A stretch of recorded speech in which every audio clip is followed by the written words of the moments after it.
Upset होते हुए और चीजों को लूज करते हुए देखा है। और जरूरी नहीं कि आप फाइनेंशियल ब्लेसिंग को लूज करें, आप बहुत कुछ लूज कर सकते हैं। आप अपना जॉय, अपना पीस, अपनी स्ट्रेंथ, अपनी पावर, अपनी हेल्थ, अपने हेयर, अपना वेट, अपने शाइन, अपना ग्लो, आप बहुत कुछ मिस आउट कर सकते हैं। और क्यों मिस कर सकते हैं? रीजन सिर्फ एक ही है, और वो रीजन ये है कि आप खुदा की अनमेरिटेड फेवर को खुदा के तौर पर रिसीव नहीं करना चाहते। और बीइंग अ किंगडम सिटीजन, मैं ये बात जानती हूँ कि मैं आप लोगों के लिए दिल से कितना कंसर्न रखती हूँ कि आप लोग ट्रू ग्रेस के नॉलेज में एस्टेब्लिश हो। ऐसा नॉलेज जिससे आप ना मुड़ सके, आप चाह कर भी उस unmerited grace, favour, unearned, undeserved से हट ही ना सके। और आपके जड़ों में ये बात बैठ जाए कि खुदा ने मेरे लिए ग्रेटर प्लान्स रखे हुए हैं और मैं खुदा के तौर पे ही उनको रिसीव करूंगी या करूंगा। और सबसे ज्यादा आपकी गवाही पावरफुली तब होती है जब कोई आके आपको कहे कि वाकई ये हिकमत और दनाई तो तुम में नहीं थी, लेकिन ये बेशक खुदावन है जो तुम्हारे थ्रू काम कर रहा है। क्या बोले कोई? कि ये खुदावंद ही है जो तुम्हारे थ्रू काम कर रहा है। अब हम क्या करते हैं? हमने बहुत सारी चीजों में अपने पाँव फंसाए हुए हैं और हम समझ रहे हैं कि हम अपनी पावर, अपनी एफर्ट से काम कर सकते हैं। और हम खुदा के पास, उसके अनमेरिटेड ग्रेस के पास तब आते हैं जब हमसे चीजें खराब हो जाती हैं, जब हमसे चीजें अनडन हो जाती हैं, जब हमसे चीजें सॉर्ट आउट नहीं हो रही होती। जब तक जब तक हम खुद से चीजें कर सकते हैं तब तक हम करते हैं, और जब हमसे चीजें खराब होने लग जाती हैं तो फिर हम खुदा के पास दौड़े चले आते हैं। ये अच्छी बात है कि चलो जब भी आते हैं लेकिन खुदा के पास दौड़े चले आ सकते हैं। लेकिन हम उससे पहले भी आ सकते हैं कि जब हम सेल्फ कोशिश करें, हम उससे पहले ही क्यों नहीं खुदा के पास आ जाते हैं कि खुदा इन चीजों को कैसे डील करना है। तेरी अनमेरिटेड ग्रेस, तेरी पावर, तेरे विजडम, तेरे तरीके से कैसे इन चीजों को लेके चलना है। मेरे साथ खुदा के कलाम में से आज निकालेंगे जो हम पढ़ेंगे आज। दो तीन चीजों को कवर करेंगे आज। पहला जो हम तीन सब टॉपिक्स हम कवर करेंगे। तो पहला हम ये देखेंगे कि हम खुदा के अनमेरिटेड ग्रेस में, उसकी फेवर में कैसे इंक्रीज हो सकते हैं। सो मेरे साथ निकालें। कल मैंने बोला था कि आपने स्पीक करना है। जब जब शैतान आपको कंडेम करे, आप शीशे के सामने जाएंगे, आप बोलेंगे, आप अपने लिए कन्फेशन करेंगे। और वो कन्फेशन कुछ इस तरह होगा कि आप बोलेंगे कि I am the righteousness of God in Christ, because of Jesus finished work I am blessed to be a blessing, because of Jesus finished work I can do all things through Christ who strengthen. और जब आप ये सब कुछ बोलेंगे तो आप उसकी अनमेरिटेड फेवर या ग्रेस को अपने लिए अट्रैक्ट कर लेंगे, फॉल आउट कर लेंगे। अब चलते हैं, निकालते हैं रोमियोस का 5 बाब और उसकी 1 से लेके 2 आयात। 1 और 2 आयात।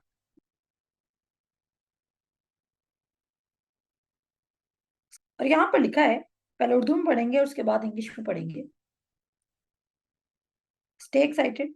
मैंने कहा एकदम से आपके अंदर एक जॉय की लहर दौड़ेगी। और यहाँ पर लिखा है, therefore being justified by faith we have peace with God through our Lord Jesus Christ, by whom also we have access by faith into this grace wherein we stand and rejoice in the hope of glory of God। अच्छा, मुझे पहले बताएं, यहाँ पर लिखा है कि हमें एक्सेस मिला bye faith into this grace. सिर्फ हम वर्स नंबर 2 पर गौर करेंगे। वर्स नंबर 2 में लिखा है, by whom also we have access। by whom क्या? Jesus Christ। by whom we are therefore being justified by faith। जब आप रास्त बाज बन गए उसके वसीला से, तो उसी के वसीला से आपको ईमान के थ्रू उस ग्रेस में एक्सेस मिल गया। अब मैं तो आपको ग्रेस का मतलब काफी दफा समझा चुकी हूँ। ग्रेस का मतलब है unmerited, undeserved, unearned favour. Grace का क्या मतलब है, ये लिख लीजिए ताकि आपको भूले ना, ताकि आप कलाम में से जब भी लफ्ज फजल पढ़ें, आप कलाम में जब भी लफ्ज फजल पढ़ें या ग्रेस पढ़ें, तो आपको पता चले कि इसका मतलब है अनमेरिटेड, अनअर्न्ड, अनडिजर्व्ड, एनीथिंग जो हम डिजर्व नहीं करते थे वो मिल जाना। अगर इसको उर्दू में पढ़ते हैं तो उर्दू में कुछ इस तरह है, कहता है बस जब हम ईमान से रास्तबाज, सुनिएगा, कहता है बस जब हम ईमान से रास्तबाज ठहरे तो खुदा के साथ अपने खुदावंद यसु मसीह के वसीला से सुलह रखें, जिसके वसीला से, यानी कि यसु मसीह के वसीला से ईमान के सबब से उस फजल तक हमारी रसाई भी हुई जिस पर कायम है। आपकी फजल तक रसाई कैसे होती है? बेतकादी से। कितनों को ये बात समझ आई? वो कहता है ईमान के वसीला से तुम उस फजल तक रसाई पा सकते हो। किसके वसीला से? ईमान के वसीला से। अगर आप ईमान नहीं रख रहे किस पे? क्राइस्ट के फिनिश्ड वर्क पे, तो आप जो क्राइस्ट का फिनिश्ड वर्क का बेनिफिट है उसमें एक्सेस नहीं पाओगे। और फिर वो कहता है रसाई भी हुई जिस पर कायम है और खुदा के जलाल की उम्मीद पर फख्र करें। एक और मेरे साथ निकालें, लूका उसका 2 बाब उसकी 52 आई। लूका उसका 2 बाब, लूका उसका 2 बाब और उसकी 52 आए। यहाँ पे लिखा है और यसु हिकमत और कदो कामत में और खुदा और इंसान की मकबूलियत में तरक्की करता गया। यसु किसमें?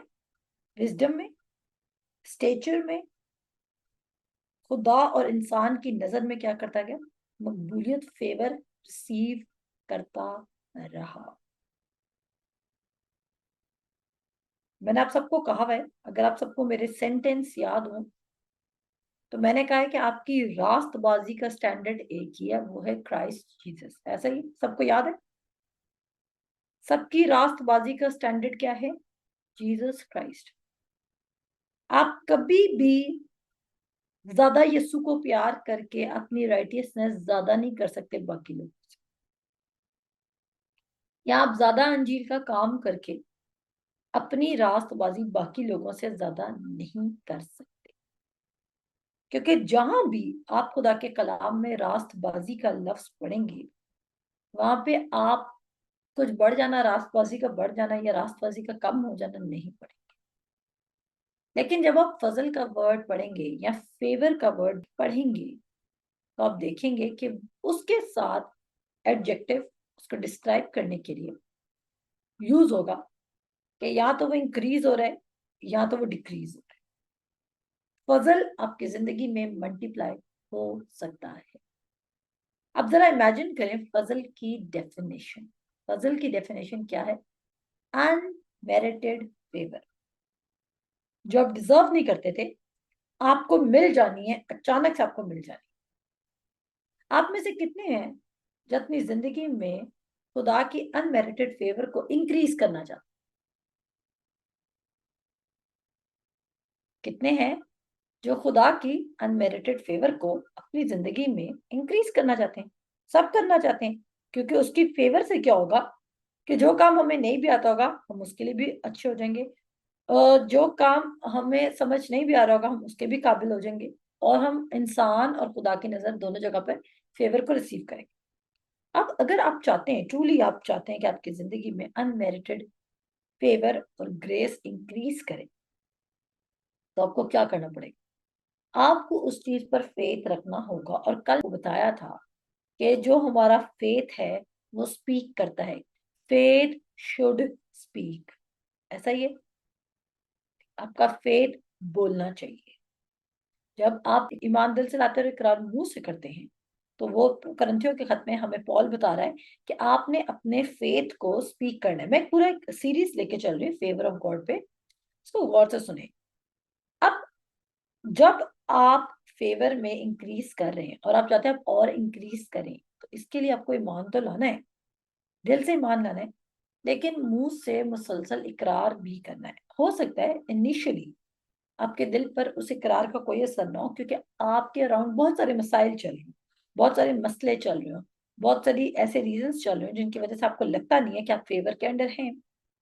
लेकिन जब आप मुसलसल खुदा का कलाम बोलते रहेंगे, तो ऐसा नहीं होगा कि खुदा का कलाम बोलने से आपकी जिंदगी में काम होगा। नो, असल में आपका दिल उस बात का यकीन करने लग जाएगा जो आप बोल रहे हैं, कि मैं खुदा की फेवर के अंडर हूं। किसके वसीला से? क्राइस्ट के वसीला से। आपका दिल आपको कंडेम नहीं करेगा। इवन खुदावन यीशु मसीह भी फेवर में इंक्रीज हुआ। खुदावन यीशु मसीह भी किस में इंक्रीज हुआ? फेवर में इंक्रीज हुआ। तो फर्स्टली आपको क्या करना है? फेवर में इंक्रीज होना है। अगर आपका खुदा के साथ वर्टिकल रिलेशनशिप ठीक है, तो खुदा आपके हॉरिजॉन्टल रिलेशनशिप्स को, हॉरिजॉन्टल क्या होते हैं? जो हमारे इक्वल होते हैं, ऐसे ही है ना। खुदा आपके पैरेलल या हॉरिजॉन्टल रिलेशनशिप्स को खुद फिक्स करने लग जाएगा, अगर आप अपने उस रिलेशनशिप पर फोकस करें जो खुदा के साथ है। आमीन। किस रिलेशनशिप पे फोकस करना है आपने? जो खुदा के साथ है। और देखिए, मैं आपको सच बताना चाहती हूँ, बाकी रिलेशनशिप ऑन प्लेस खुदा का काम है कि उसने कैसे लेकर आने हैं। खुदा को करने देगा।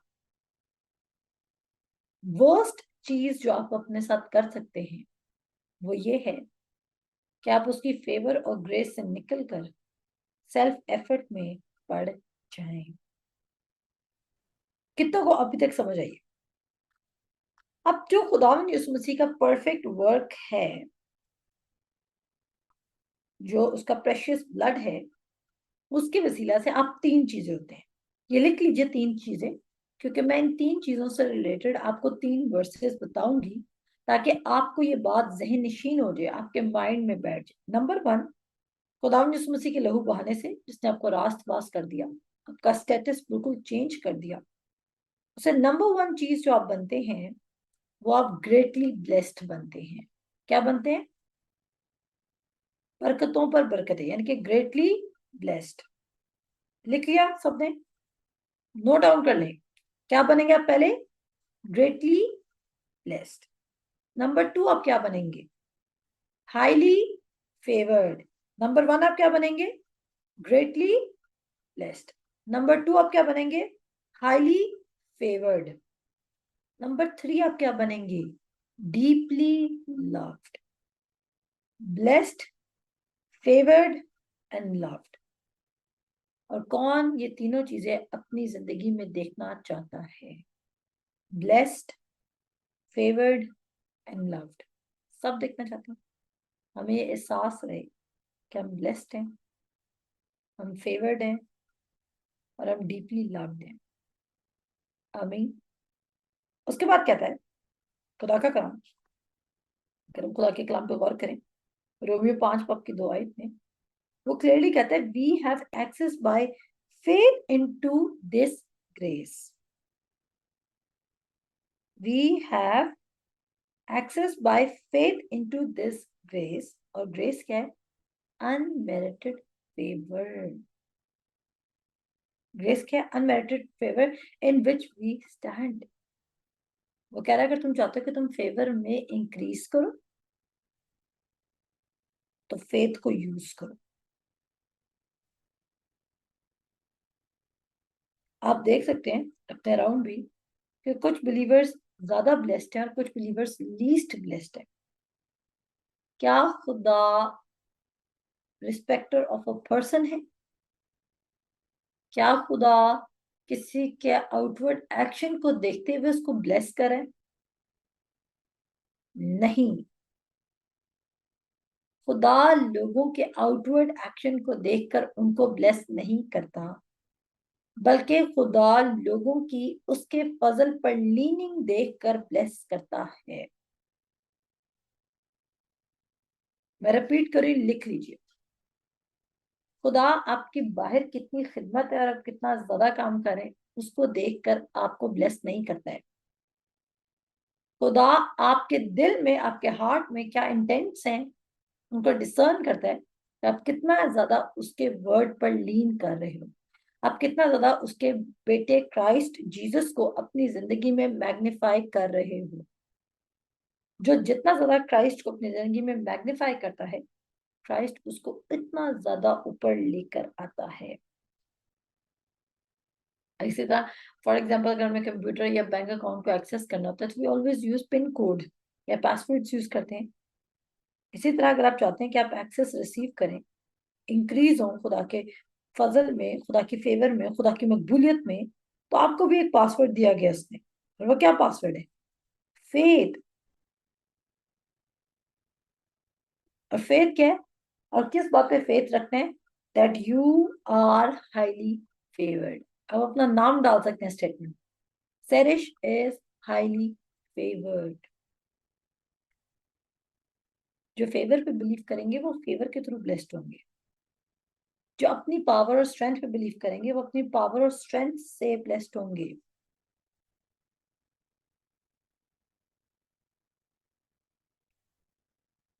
आपको क्या सीखने की जरूरत है? क्या आप लोग क्या है, रोज अपने पर क्या बोलेंगे? मेरे पीछे बोलना शुरू करें। सब रेडी है? सब रेडी है? मेरे पीछे बोलना शुरू करें। I am greatly blessed, highly favoured and deeply loved. हम रिपीट करेंगे और 3 दफा कहेंगे। I am greatly blessed, highly favored and deeply loved। हम आखिरी बार फिर रिपीट करेंगे, मेरे पीछे बोलिएगा। आई एम, या उर्दू में बोलते हैं तीसरी बार, मैं बाबरकत हूं, हाईली फेवर्ड हूं और खुदा के डीप लव में मूव कर रहा हूं। अगर आपने मेरे साथ 3 दफा बोला है तो आप हम सब करके बता सकते हैं। मुझे पता है बाहर की आइडेंटिटी टोटली डिफरेंट होगी। बाहर शीशा आपको ये नहीं दिखा रहा, लोग ये नहीं मान रहे, क्योंकि लोग देख रहे हैं आपके बैंक अकाउंट में इस वक्त कितना है। लोग ये बात नहीं मान रहे कि आप greatly blessed, highly favoured and deeply loved है। लेकिन आपने ये बात माननी है, क्योंकि इसी से आपको और एक्सेस मिलता जाएगा। अब आप सवाल करेंगे कि हम ग्रेटली ब्लेस्ड कैसे हैं, तो मेरे साथ आ जाए, प्रूफ देती हूँ आपको आज आप ग्रेटली ब्लेस्ड क्यों। इब्रानियों का खत, इसका 6 बाब, पहले इंग्लिश में दूंगी फिर उर्दू में भी दूंगी। इब्रानियों का खत उसका 6 बाब, उसकी 13 और 14 आए। इब्रानियों का खत उसका 6 बाब, उसकी 13 से 14 आए।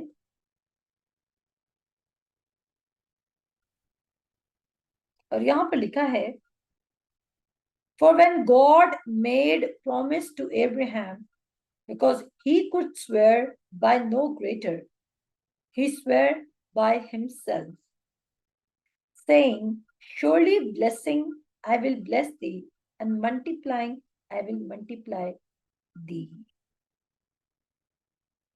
जब खुदा ने इब्राहिम को ये कंफर्म करना था कि मैं तुझ पे बरकत पर बरकत दूंगा, तो उससे पहले खुदा ने क्या एक्ट किया, कोई बता सकता है मुझे? लिख के। वर्स 13 और 14 में खुदा ने इब्राहिम से मैं तुझे बरकत पर बरकत दूंगा, उससे पहले खुदा ने क्या किया है? कोई मुझे लिखकर बता सकता है?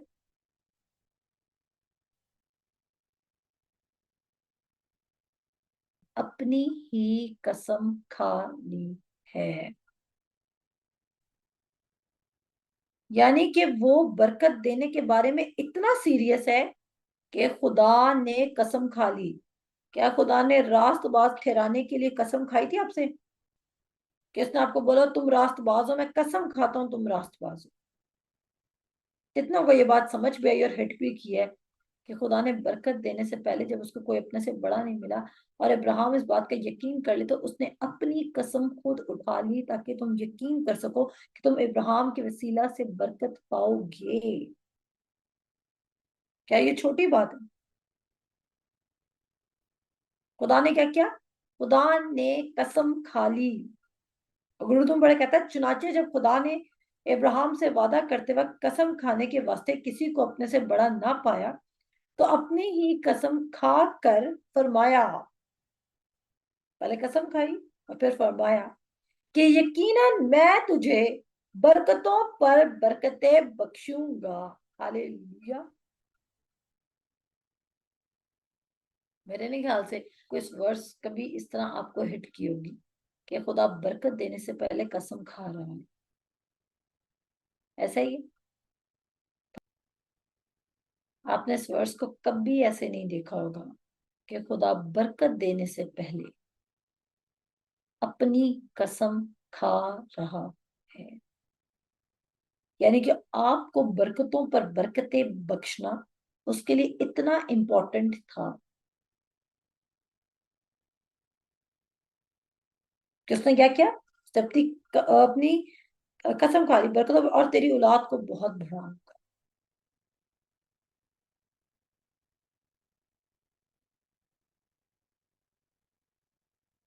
अब आप कह रहे हैं कि आप ग्रेटली ब्लेस्ड कैसे हैं? कसम हुई हुई ब्लेसिंग के साथ। आमीन। उसने यही कहा ना, जितने खुदा यीशु मसीह वो इब्राहिम की बरकत के वारिस हैं। यही पढ़ा था ना हमने गलीतियों के खत में। जितने खुदावन यीशु मसीह में हैं वो इब्राहिम की बरकत के वारिस हैं।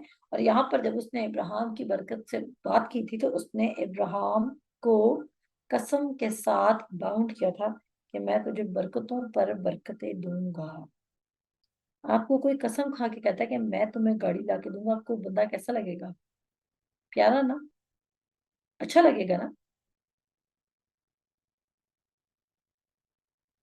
अच्छा लगेगा कि नहीं लगेगा?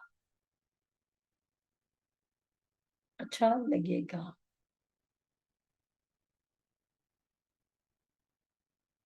इसके बाद आगे चलते हैं। अब हम देखते हैं कि मैंने कहा तीन चीजें, आप ग्रेटली ब्लेस्ड हैं, हाईली फेवर्ड है और डीपली लव्ड है। अब देखते हैं कि हम हाईली फेवर्ड कैसे हैं। मेरे साथ निकाले इफ्सियों का खत, उसका पहला बाब, उसका पहला बाब और उसकी 6 आइटम देखेंगे। पहले हम उर्दू में पढ़ेंगे लेकिन उसके बाद हम इंग्लिश में देखेंगे, क्योंकि इंग्लिश में हमने एक इसका ओरिजिनल ग्रीक कॉन्टेक्स्ट में से एक वर्ड का मीनिंग देखना है जिसमें एक्चुअली इसका मतलब हाईली फेवर्ड है। उर्दू में लिखा है कुछ इस तरह, पहले की 6 आयत में, ताकि उसके उस फजल के जलाल की सताइश हो जो हमें उस अजीज में मुफ्त बख्शा है। फजल आपको क्या मिले? फजल आपको क्या मिला है? मुफ्त मिला है या कोई काम करके मिला है? फजल आपको मुफ्त मिला है। फजल आपको मुफ्त मिला है। और अगर इसको इंग्लिश में देखें तो ये बहुत अच्छी खूबसूरत बात है। मेरी स्टडी के मुताबिक पहले बाप की 6 आयत में लिखा है, to the praise of the glory of his grace, wherein he hath made us accepted in the beloved। फजल की वजह से उसने हमें एक्सेप्टेड कर लिया है इन द बिलवड, यानी कि क्राइस्ट जीसस। अब यहां पर जो वर्ड एक्सेप्टेड, उसने हमें कबूल कर लिया है, उसका जो ग्रीक वर्ड है वो है चेरिथो। चेरिटो, और चेरिटो शायद मैं सही प्रोनाउंसिएशन ले रही हूँ, स्पेलिंग कुछ इस तरह है, CHARITOO। चैरिटो उसका मतलब क्या है? Highly favoured. क्या मतलब है? Highly favoured. अब मैंने आपको बता दिया कि आप हाईली ब्लेस्ड भी हैं, ठीक है जी, ग्रेटली ब्लेस्ड है। इब्रानियों का 6 बाब, उसकी 13 और 14 आए। यहां पर मैंने आपको एक्सेप्टेड का मतलब बता दिया कि यू आर हाईली फेवर्ड। चैरिटो वर्ड है और हाईली फेवर्ड है, इसलिए उसका पहला बाप उसकी 6 आई। और अब आप सवाल करते हैं कि हम डीपली लव्ड कैसे हैं, तो आप सबको पता है बाइबल की मोस्ट कॉमन वर्स जॉन 3:16 कि खुदा ने दुनिया से ऐसी मोहब्बत की कि उसने अपना इकलौता बेटा बख्श दिया ताकि जो कोई उस पर ईमान लाए वो हलाक न हो बल्कि हमेशा की जिंदगी पाए। आप ग्रेटली ब्लेस्ड हैं। अब जब आपको अपनी बरकत पर डर लगे या डाउट आए तो आप फौरन से इब्रानियों 6 खोलिएगा, उसकी 13 और 14 आयत पढ़िएगा और देखिएगा कि खुदा ने बरकत देने से पहले कसम खाई थी और खुदा अपनी कसम झूठी नहीं खा सकता। जब आपको लगे आप हाईली फेवर्ड नहीं है तो आप देखेंगे कि ये तो मुफ्त गिफ्ट आपको मिला है ग्रेस का, उसकी वजह से आप एक्सेप्टेड हैं। और एक्सेप्टेड का मतलब है कि आप हाईली फेवर्ड हैं। और थर्ड पॉइंट आप ये देखेंगे कि जब आपको डाउट आएगा कि वो आपसे मोहब्बत नहीं करता तो आप कहेंगे, आप कलाम से याद करेंगे कि उसने दुनिया से ऐसी मोहब्बत की और मैं भी दुनिया का था कि उसने अपना इकलौता बेटा बख्श दिया ताकि जब भी मैं उस पर मान लूं मैं हिलाक ना हो बल्कि हमेशा की जिंदगी पाऊं। ये तीनों पॉइंट समझ आ गए? मैंने पहले ही कहा था पहला टॉपिक हमारा ये है कि हम खुदा की फेवर में इंक्रीज कैसे करेंगे, और मैंने आपके साथ रोमियोस का 5 बाब उसकी पहली और दूसरी आयत पढ़ी है। और मैंने आपको बताया है कि आप बाय फेथ एक्सेस कर सकते हो उसकी ग्रेस को, और ग्रेस का मतलब है अनमेरिटेड फेवर। उसके बाद मैंने आपको बताया कि इवन क्राइस्ट भी ग्रेस और फेवर में इंक्रीज कर रहा था डेली बेसिस पे। उसके बाद मैंने आपको बताया कि जब आपको एक्सेस ही ग्रेस की तरफ फेथ के थ्रू मिल रहा है तो आप फेथ रखेंगे, आप अपने पर बोलेंगे, और फेथ ही वो पासवर्ड है जो आपको फजल की तरफ लेके जा सकता है। फिर मैंने आपको एक टेक्निक दी और टिप दी कि आपने अपने दिल को समझाने के लिए खुद वर्ड अपने ऊपर रोज डिक्लेयर करना है। और जब भी आप कंडेम्ड फील करें, डाउन फील करें, उदास फील करें, अपसेट फील करें, या कुछ भी ऐसा फील करें जो वर्ड ऑफ गॉड से कॉन्ट्ररी है या ऑपोजिट है, तो आप अपने ऊपर बोलेंगे। आप ऑफिस में बैठे बैठे बोल सकते हैं अपने बॉस की फेवर को विन करने के लिए। आप क्लास में स्टूडेंट है, आप तो बोल सकते हैं। आप यूनिवर्सिटी गोइंग आप तो बोल सकते हैं। आप अपने बिजनेस पे रोज ये बोल सकते हैं, I am greatly blessed, highly favoured and deeply loved. और फिर मैंने आपको बताया कि आप ग्रेटली ब्लेस्ड कैसे हैं अकॉर्डिंग टू हिब्रू 6:13-14। आप हाईली फेवर्ड कैसे हैं इफिशियंस 1:6। और आप डीपली लव्ड कैसे हैं जॉन 3:16। और मैं ईमान रखती हूँ कि अगर आप इन वर्सेस पे मेडिटेट कर लें तो आप अपनी जिंदगी में चेंज देख सकते हैं, बेहतरीन किस्म का चेंज। अगर ये, मैं फिर कहूंगी, अगर ये सच्चाइयां आपके दिल में एस्टेब्लिश नहीं हुई अभी, बोलना शुरू करें, मैक्सिमम बोलना शुरू करें इनको। शीशे के सामने खड़े और रोज बोलें। नेगेटिव वर्ड्स भी तो अपने लिए बोल रहे थे ना, किसी से पूछ के तो नहीं बोल रहे थे ना। बोले अपने में कि because of Jesus perfect work on the cross. मैं कन्फेशन पढ़ती हूँ और कन्फेशन ये है, because of Jesus' perfect work on the cross, I am righteous by his blood, and I am greatly blessed, highly favored, deeply loved. I expect good things to come my way. I expect good success. I have confident expectation of good. क्या कहते हैं? यकीनन भलाई और रहमत उम्र भर मेरे साथ रहेगी। तो आपके पास क्या है? कॉन्फिडेंट एक्सपेक्टेशन है ऑफ गुड। एक दफा आपने खुदा यीशु मसीह को कबूल कर लिया तो आप वैसे ही फेवर के ग्राउंड पे खड़े हो जाते हैं। जब आप क्राइस्ट की तरफ फोकस रखते हैं तो आपका दिल आपको कंडेम नहीं करता। आप ये नहीं सोचते कि आपको अपने अंदर से कुछ तब्दील करने की जरूरत है ताकि आप ब्लेस्ड हो, आप फेवर्ड हो, आप अबव ओनली हो।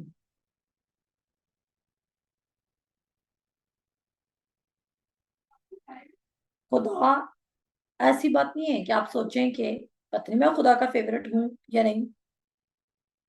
आप ये नहीं कह सकते कि पता नहीं खुदा के इतने सारे फेवरेट्स कैसे होंगे। इस बात की फिक्र मत करें कि खुदा के इतने सारे फेवरेट्स कैसे बन सकते,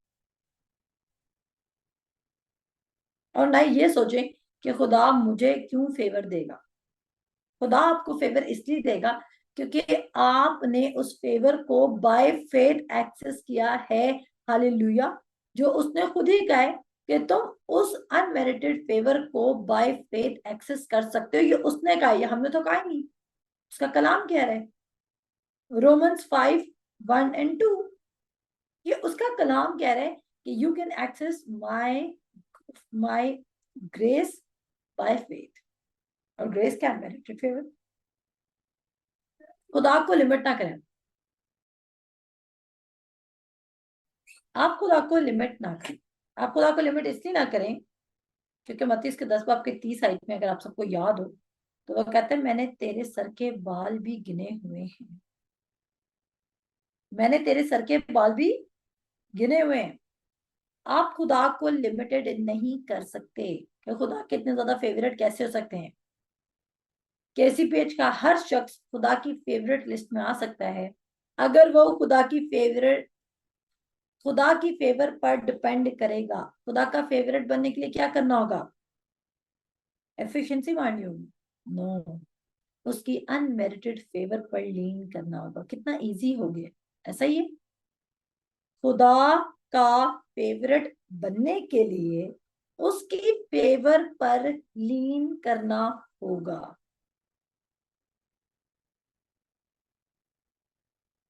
उसकी फेवर पे क्या करना होगा? लीन करना होगा। खुद कुछ नहीं करना। हम किसी से बहुत ज्यादा मोहब्बत कर सकते हैं लेकिन एटलीस्ट हम किसी के सर के बाल कभी भी नहीं गिनेंगे। ऐसा ही है। इवन हम अपने आप से जितनी मोहब्बत कर लें कि हमने कभी अपने सर के बाल भी नहीं गिने होंगे। ऐसा ही है ना। लेकिन वो आप में टू इंटरेस्टेड है। चाहे तो खुद पढ़ लीजिएगा मत्ती का 10 बाब उसकी 30 आयत। दुआ कर सकते हैं, फादर गॉड तो मुझे स्टैब्लिश कर अपने ट्रूथ में। फादर गॉड मैं ग्रेटली ब्लेस्ड हूँ, हाईली फेवर्ड हूँ, डीपली लव्ड हूँ। फादर गॉड खुदावंद इसलिए नहीं कि मैं कमाल की हूँ बल्कि तेरी अनमेरिटेड फेवर है खुदावंद। तेरे बेटे खुदावंद यीशु मसीह का परफेक्ट वर्क है क्रॉस पर। खुदावंद यीशु मसीह मैं उसके वसीला से, उसके लहू की वसीला से रास्तबाज हूँ। मैं मान रखती हूँ, मैं इस बात को डिक्लेयर करती हूँ कि मैं ग्रेटली ब्लेस्ड हूँ, हाईली फेवर्ड हूँ, डीपली लव्ड हूँ। और मैं मान रखती हूँ कि आज मेरे तमाम रास्तों में, मेरे तमाम कामों में, मेरी तमाम चीजों में मुझे गुडनेस और मर्सी फॉलो करेंगे। मुझे गुड सक्सेस मिलेगा मेरी कॉन्वर्सेशंस में, मेरी कमिटमेंट्स में, मेरी डीलिंग्स में। खुदा मैं तेरा शुक्र करती हूँ अनमेरिटेड फेवर के लिए। I am God's favourite not because I do good things. I am God's favourite because मैं उसके फिनिश्ड वर्क पर लीन करी। मेरे साथ निकालें जरा एक वर्स, पहला करंथियों का 1 बाब उसकी 26 से 27 आई। पहला करंथियों उसका 1 बाब उसकी 26 से 27 आयत निकालें। अच्छा जी, यहाँ पर लिखा है, ए भाइयों अपने बुलाए जाने पर तो निगाह करो कि जिस्म के लिहाज से बहुत से हकीम, बहुत से इख्तियार वाले और बहुत से अशराफ नहीं बुलाए गए, बल्कि खुदा ने दुनिया के बेवकूफों को चुन लिया कि हकीमों को शर्मिंदा करे। और खुदा ने दुनिया के कमीनों और हकीरों को, बल्कि बेवजूदों को भी चुन लिया कि मौजूदों को नेस्त करे। अब कह रहा है खुदा ने किनको चुना? खुदा ने दुनिया के बेवकूफों को चुन लिया। अगर इंग्लिश में पढ़े तो कहता है, for you see your calling brethren, not many wise according to the flesh, not many mighty, not many noble are called, but God has chosen the foolish things of the world to put to shame the wise, and God has chosen the weak things of the world to put to shame the things which are mighty. उसके बाद वो कहता है कि अब इसका क्या मतलब है? इसका मतलब ये है कि खुदा ने जो अनवाइज लोग इकट्ठे किए हैं वो खुदा में रह के हमेशा अनवाइज ही रह जाएंगे। नो, खुदा अनवाइज लोगों को लेता है, बेवकूफ लोगों को लेता है, और फिर इस दुनिया के हाकिमों और हिकमत वालों से भी ज्यादा शार्प करके डिस्प्ले में लेकर वापस आता है। आमीन। ऐसी बात नहीं है कि आप खुदा में हमेशा बेवकूफी रहेंगे। खुदा आपके सक्सेस में इंटरेस्टेड है। मे बी आप सबसे शार्पेस्ट ना हो, स्विफ्टेस्ट ना हो, स्ट्रॉन्गेस्ट ना हो, वाइजेस्ट ना हो, सब बहुत ज्यादा आपके पास नॉलेज ना हो दुनिया का, अच्छे स्किल्स ना हो आपके पास, लेकिन खुदा आपको स्टिल ब्लेस करेगा। किसके साथ? गुड सक्सेस के साथ। क्यों? क्योंकि आप उसकी ग्रेस पर लीन कर रहे हैं। मैसेज ऑफ ग्रेस बेफायदा है। अगर आप कह रहे हैं कि क्राइस्ट प्लस मेरे good works, message of grace वहां पर टर्न हो जाता है। फिर गलेशियंस 1 की लानत आ जाती है कि मैं या आसमान का कोई फरिश्ता भी अगर इस अंजील के अलावा तुम्हें कोई और अंजील सुनाए तो वो मौलून ठहरे। मैंने क्या कहा? मैसेज ऑफ ग्रेस फौरन से लानत में बदल जाता है अगर आपको कोई मिक्स्ड ग्रेस सुना रहा है। खुदा फूलिश और वीक थिंग्स को पकड़ेगा, उनको वाइजर बना देगा, उनको माइटियर बना देगा। किन के अगेंस्ट? जो दुनिया के वाइज और माइटी और होशियार लोग हैं उनके अगेंस्ट। दुनिया किनको सेलेक्ट करती है? वाइज लोगों को, ऐसे लोगों को जिनका सक्सेस फैसिनेटिंग हो, जिनका विजडम बहुत ज्यादा हो, जिनके मार्क्स बहुत ज्यादा हैं, जिन्होंने बहुत अच्छे काम किए, जिनके पास गोल्ड मेडल्स हो। लेकिन खुदा किनको चूज करता है? फूलिश लोगों को। और खुदा क्यों फूलिश लोगों को सिलेक्ट करता है? खुदा फूलिश लोगों को सिलेक्ट इसलिए करता है ताकि कोई फ्लैश अपने ऊपर ग्लोरी ना ले, ताकि कोई अपने ऊपर फख्र ना करे, और किसी के पास फख्र करने के लिए कुछ बचे ही ना, और सारा जलाल किसको मिले? खुदा को मिले। सारा जलाल किसको मिले? खुदा को मिले। इवन अगर कोई मुझे मेरी पास्ट की जिंदगी से जानता है तो वो ये कह सकता है कि मुझे नहीं लगता था कि मैं कभी, मुझे लगता था मैं मिनिस्ट्री में काम करूंगी, लेकिन मुझे नहीं पता था कि खुदा मुझे लीडर की पोजीशन पे रखेगा, क्योंकि मैं अपने आप को इस काबिल ही नहीं समझती थी। मैं थैंक यू करती हूँ खुदा का कि खुदा ने मुझे इस पोजीशन पे रखा, लेकिन मैं उसकी और ग्रेस में फ्लो करना चाहती हूँ कि जब कोई मुझसे मजीद और दुनिया में लोग मुझसे मिले तो वो कहें कि इट्स नॉट सेरिश, इट्स एक्चुअली गॉड। ये मिरेकल है कि खुदा काम कर रहा है। पहले करंथियों के पहले बाप की 29 आयत में लिखा है, ताकि कोई बशर फख्र ना करे, कोई भी फख्र ना कर सके आप पर। जब मैं नए नए कलाम प्रीच करती थी तो मुझे अपनी आवाज इतनी बुरी लगती थी, इतनी बुरी लगती थी कि मैं अपनी ही टेप्स को कभी भी एडिट करना पसंद नहीं करती थी। मैं कहती थी, खुदा मैं अपनी वॉइस में कैसे दूंगी, मेरी तो आवाज ही अच्छी नहीं है और मैं कैसे प्रीच करूंगी। आज आप भी खुदा के सामने अपनी हर तरह की वीकनेस रख सकते हैं, और वीकनेस रखते हुए खुदा को ये बात बोलें, खुदा मैं ये बात जानता हूँ कि मैं वीक हूँ इस एरिया में, लेकिन मैं ये भी बात जानता हूँ कि तू चाहे मैं वीक क्यों ना हूँ तो मुझे फिर भी इस्तेमाल करने के लिए रेडी है। तभी खुदा आज मैं तुझे अपनी कमजोरी देता हूँ, तेरे पर डिपेंड करता हूँ, तेरे फजल पर, तेरी अनमेरिटेड फेवर पर। खुदा तेरे हाथों की तरफ देखता हूँ कि तू मुझे जोर बख्शेगा।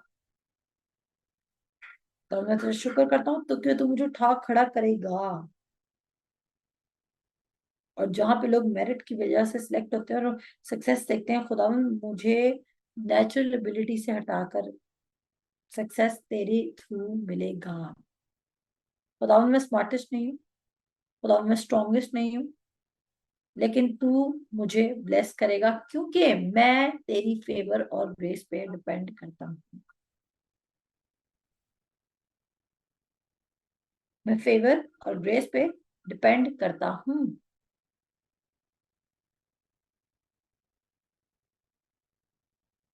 अपने ऊपर से फोकस हटाकर उसकी ग्रेस पे, उसके अब गलती कर सकते हैं। Even I do make mistakes,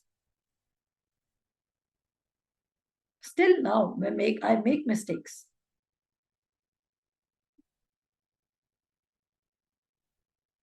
शैतान आपको के कहेगा कि you are not the perfect one, but शैतान को रिब्यूक करें। Don't let him speak through people. Even वो लोगों के थ्रू भी आ सकता है, और may be the loveliest people in your life, जिनको आप हाईली वैल्यू दे रहे हैं, शैतान शायद उनके थ्रू आपके अगेंस्ट, आपकी आइडेंटिटी के अगेंस्ट, आपके पर्पस के अगेंस्ट बोले, ताकि आप डिस्करेज्ड फील करें और आप उसके ऊपर लीन करने के बजाय आप अपने नेचुरल में अपने आप को फिक्स करने लगे। Maybe my hairs are not done, maybe my nails are not done, maybe I don't speak eloquently. अब यहाँ पर लिखा है, मेरे साथ निकालें, पहला ग्रंथियों उसका पहला बाब, उसकी 30 से 31 आयत। पहला ग्रंथियों, और मैं आपको बताना चाहती हूँ खुदा आपको कब इस्तेमाल करेगा। और ये बात मैंने कितनी दफा आपको मूसा का वाक्य, जो स्टिफनेस ने मूसा के बारे में स्टेटमेंट्स दी थी, हमने कई बार पढ़ी हुई है। इवन मैंने तो आपसे भी ज्यादा बार पढ़ी हुई है, क्योंकि मैं तो डिफरेंट टीचिंग्स को कवर करती रहती हूँ, तो मेरे पास तो ज्यादा मटेरियल होता है प्रिपेयर करने के। पहला ग्रंथियों के पहले बाब की 30 और 31 आयत में कुछ यूं एक है, अगर उर्दू में भेज दें क्योंकि मैंने अपनी बाइबल क्लोज कर दी है। यहाँ पर लिखा है, लेकिन तुम उसकी तरफ से मसीह यस्सु में हो, जो हमारे लिए खुदा की तरफ से हिकमत ठहरा, यानी रास्तबाजी और पाकीज़गी और मुखलिसी, ताकि जैसा लिखा है वैसा ही हो कि जो फख्र करे वो खुदा पर फख्र करे। अब खुदा हमारे लिए ऑलरेडी सब कुछ बन चुका है, खुदा यीशु मसीह। और अगर इंग्लिश में पढ़े तो लिखा है, but of him you are in Christ Jesus who became for us wisdom from God and righteousness and sanctification and redemption, that as it is written, he who gives glories, let him glory in the Lord. जब यीशु मसीह आपकी जिंदगी में है तो उसका wisdom आपकी जिंदगी में, उसकी रास्तबाजी आपकी जिंदगी में, उसका परफेक्ट रिडेम्पटिव वर्क आपकी जिंदगी में, और ये चारों चीजें मिलके आपको सक्सेसफुल बनाने के लिए काफी हैं।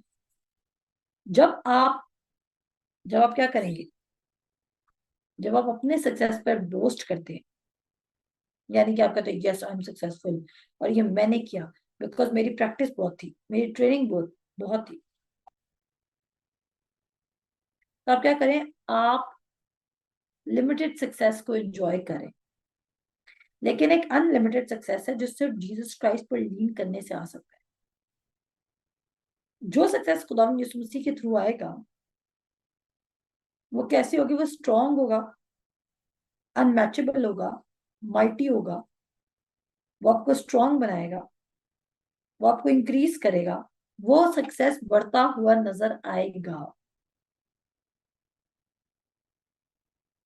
और वो सक्सेस इवन जब आप कमजोर भी फील करेंगे तो वो सक्सेस के आपसे भाग नहीं जाएगा। आमी, फॉर एग्जाम्पल आप एक क्रिकेट खेलते हैं, ठीक है, क्रिकेट खेलते हैं आप, या आप चलो फुटबॉल खेलते हैं। छोटी सी एग्जांपल दूंगी अपनी बात को समझाने के लिए।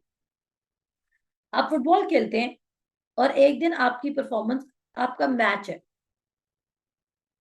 अगर आप मैच पे अच्छी परफॉर्मेंस नहीं देते तो क्या मैच वाले ये कहेंगे चलो आज ये बीमार था हम ये मैच दोबारा रख लेते? नो, वो कहेंगे आज ये परफॉर्म नहीं कर सका तो फिर भी आप हारेंगे। आप टीम आपकी टीम आपकी वजह से हार जाएगी। ना सिर्फ आप हारेंगे, आपकी टीम भी इफेक्ट होगी। लेकिन किंगडम ऐसा नहीं है। अगर किसी दिन आप क्राइस्ट के सामने अच्छा परफॉर्म नहीं भी कर सकेंगे तो आपका गुड सक्सेस आपसे छीना नहीं जाएगा। किसको ये बात समझ आई है? अगर आप फुटबॉल ग्राउंड में किसी दिन अच्छा नहीं खेलेंगे तो शायद आप जो उस दिन ट्रॉफी आपने विन करनी थी वो आप घर ना ला सकें। लेकिन क्राइस्ट में अगर आप किसी दिन अच्छा परफॉर्म नहीं भी करेंगे तो भी आपका गुड सक्सेस अफेक्ट नहीं होगा, क्योंकि क्राइस्ट में उसकी अनमेरिटेड फेवर में परफॉर्मेंस तो वैल्यू ही नहीं कर रही। किसी दिन आप परफॉर्म नहीं भी अच्छा करेंगे तो भी उसकी आप अनमेरिटेड फेवर में, किसी दिन आप बहुत अच्छा परफॉर्म कर लेंगे तो भी आप अपने ऊपर फख्र नहीं करेंगे, क्योंकि आप उसके अनमेरिटेड फेवर पर लीन कर रहे हैं। जब आप खुदा के सामने अपनी कमियों को रखते हैं, खुदा के सामने, और आप उस पर डिपेंड करते हैं, तो क्या होता है? उसकी फेवर आपके अंदर फ्लो करने लग जाती है अनहिंडर्ड। जब आप यीशु मसीह पे डिपेंड नहीं करते तो आप खुद खुदा के बड़े काम के दरमियान दीवार बन रहे हैं। आपको पता है, मेरे साथ निकालें जरा रसूलों के अमाल उसका 7 बाब उसकी 22 आयत। रसूलों के अमाल उसका 7 बाब, 7 बाब और उसकी 22 आयत। और यहाँ पर लिखा है, और मूसा ने मिस्रियों के तमाम अलूम की तालीम पाई और वो कलाम और काम में कुवत वाला था। अच्छा जी, मुझे बताएं कितनों को याद है कि जब खुदा बाप झाड़ी में मूसा को नजर आता है तो मूसा उस वक्त स्टेमर कर रहा होता है, स्टटर कर रहा होता है? कितनों को ये वाकया याद है? सबको याद है ना? मूसा ने कहा खुदा मैं तो बोल भी नहीं सकता क्योंकि मैं तो, जो भी उर्दू में कहते हैं, मैं तो हकलाता हूँ, मैं तो ठीक से बोल नहीं सकता। लेकिन ये वाकया जो मैं अभी आपके सामने पढ़ रही हूँ रसूलों के अमाल उसके 7 बाब की 22 आयत में, ये कह रहा है कि जो मूसा था जब वो फिरौन के घर में पल रहा था तो वो कलाम और काम में कुवत वाला था। इसका मतलब है कि पहले जब वो मिस्रियों को छुड़ाने गया तो उसके अंदर बोलने की, इसके अंदर स्पीकिंग स्किल्स थे, वो ठीक बात करता था। लेटर ऑन कंडेमिनेशन की वजह से वो पावरलेस फील करने लग गया। और अब जब खुदा उसको इस्तेमाल करने जा रहा है तो उसकी बात बिल्कुल ठीक है कि पहले तो मैं फिर ठीक बोल सकता था, अब तो मैं ठीक बोल भी नहीं सकता, तो खुदावन तू मुझे कैसे इस्तेमाल करेगा? वहां पर मैं एक मिस्री को कत्ल करके छुपा ना सका और मुझे वो मुल्क छोड़कर भागना पड़ा बियाबान में, तो आज तू मुझे कहता है कि 6 लाख लोगों को बाहर निकाल लो।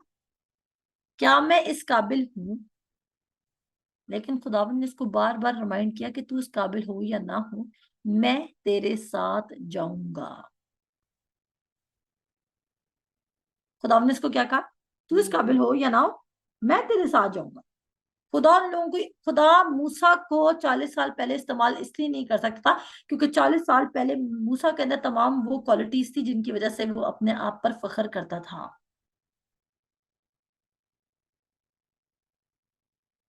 समझ आइए? 40 साल पहले मूसा के अंदर तमाम वो क्वालिटीज थी जिसकी वजह से उसको लगता था कि वो प्लान ऑफ गॉड को अकम्प्लिश कर सकता है। हालेलुया। कभी भी अपने नेचुरल स्किल्स को ये मत समझे कि आपके अंदर बहुत नेचुरल स्किल्स हैं और आप खुदा के प्लान को अकम्प्लिश कर सकते हैं। आपको उसके फरौतन हाथ के नीचे, कभी हाथ के नीचे फरौतनी से रहना होगा ताकि वो आपको उस वक्त पर सर बुलंद करे। फिर वो भाग जाता है मिस्र में और फिर क्या होता है? वो एक चरवाहा बन जाता है और वो ना माइटी मैन रहता है वर्ड्स में और ना डीड्स में, और वो एक स्टटरर बन जाता है, हकलाने वाला शख्स। मेरे साथ देख सकते हैं खरूज उसके 4 बाब की 10 आयत में। खरूज उसका 4 बाब, पहले मैंने आपको प्रूफ दिया है वो माइटी मैन है वर्ड्स में और पावर में। खरूज उसके 4 बाब की 10 आयत निकालें। तब मूसा ने खुदावन से कहा, ए खुदावन मैं फंसी नहीं, ना तो पहले ही था, जब से तूने अपने बंदे से कलाम किया, बल्कि रुक रुक कर बोलता हूँ और मेरी जुबान कुंद है। कहता है मैं क्या हूं? मैं रुक रुक के बोलता हूँ। लेकिन कलाम कह रहा है कि वो पहले रुक रुक के नहीं बोलता था, बाद में वो रुक रुक के बोलना शुरू हो गया था।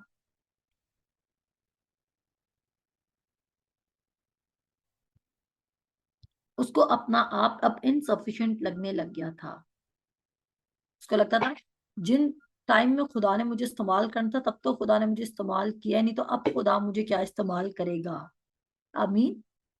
कभी कभी हम जब बूढ़े हो जाते हैं, हमारी शादी हो जाती है, हम शायद पेरेंट्स बन जाते हैं, तो हमें लगता है अब खुदा ने हमसे इस्तेमाल नहीं करना, अब हमने नौकरी करनी है, हमने सिर्फ अपने बच्चों को पालना है। हरगिज नहीं, ये आप डिसीव्ड हैं। शायद आज आप अकाउंटेंट हो, बिजनेसमैन हो, हाउस वाइफ हो, कुछ भी हो, यू हैव अ कॉल। और खुदा ने सुपीरियर होके क्या कहा? खुदा ने सुपीरियर होके से बोला कि मैं तुझे लेके जाऊंगा।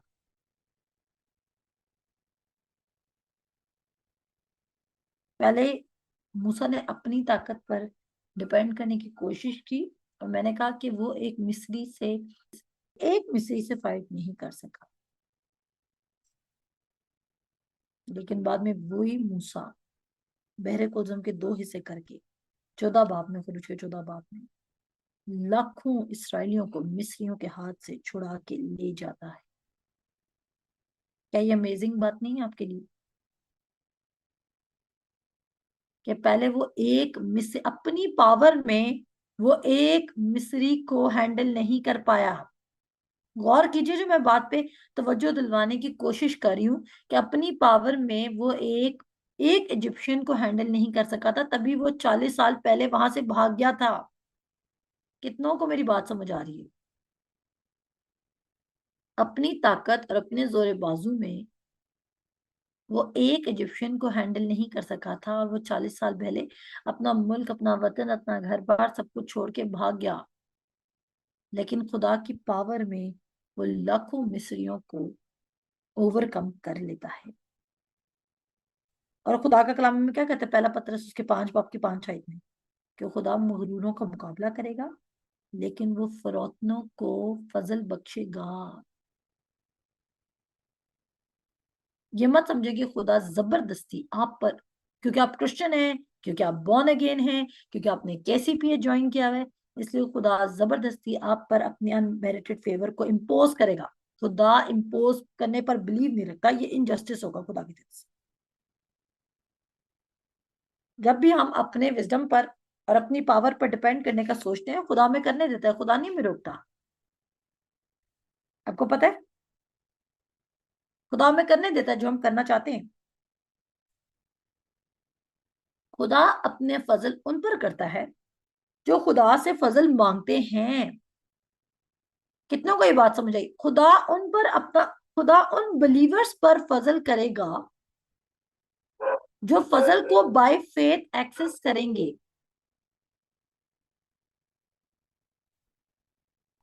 आमीन। खुदा उन बिलीवर्स पर फजल करेगा जो बाय फेथ फजल को एक्सेस करेंगे। ये नहीं खुदा ने करना होगा तो कर देगा।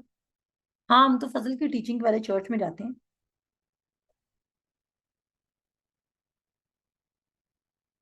और खुदा किन को कामयाब करेगा? जो उसके उसके सक्सेस पर डिपेंड करेंगी, अपनी एबिलिटी पे नहीं, अपनी स्ट्रेंथ पे नहीं।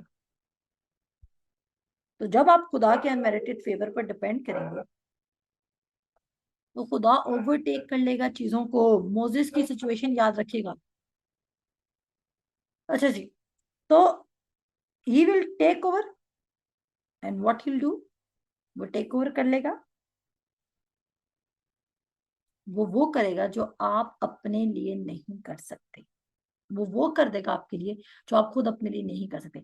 मोसेस अपनी ताकत से एक शख्स को भी शिकस्त नहीं दे सका था, लेकिन खुदा की ताकत के साथ वो 6 लाख इसराइलियों को बाहर निकाल लाया था, और मिस्रियों को शिकस्त दे दी थी, दुनिया की सबसे माइटीएस्ट कौम को। क्या दुआ करेंगे? खुदा मैं तेरे शुक्र करता हूँ, मैं तेरे साथ फिरौतनी के साथ तेरे सामने झुकता हूँ, और तू जानता है कि मैं इस काबिल तो नहीं हूँ, कि मैं अपनी जिंदगी में कुछ कर सकूं। मेरे पास कोई खास टैलेंट्स नहीं है, लेकिन मैं तुझ पे रिलाई करता हूँ, सेल्फ एफर्ट पे नहीं। मैं तुझ पे और तेरी अनमेरिटेड फेवर पर रिलाई करना चाहता हूँ, ताकि मैं अपनी जिंदगी में अच्छे नताइज देख सकूं, गुड सक्सेस देख सकूं। तू मेरे अंदर से और मेरे through, in through me, and you work in me and through me. और मैं ईमान रखता हूँ कि खुदा, जब मुझे सक्सेस मिलेगा तो उसका सारा जलाल मैं तुझे जरूर दूंगा। सो आज हमने जितने भी वर्सेस पर गौर किया है, आप उनको मुसलसल बार बार पढ़िएगा घर जाके, घर में बैठ के, इतना पढ़िएगा, इतना पढ़िएगा। और इसको, अनमेरिटेड फेवर को कैसे आपने एक्सेस करना है, बाय फेथ खुदा से पूछना शुरू करें और खुदा से इसका मुकाशफा मांगना शुरू करें। आपकी लाइफ 3 मंथ्स बाद टोटली डिफरेंट फेज में होगी, जो कि सक्सेस का फेज होगा। आमीन। खुदावंद आप सबको बरकत दे। Stay excited. इतने अच्छा कलाम सुनने के बाद आपको बहुत खुश होना चाहिए, शादमान होना चाहिए, और सिर्फ गुड और मर्सी और गुडनेस पर बिलीव करना चाहिए। आमीन।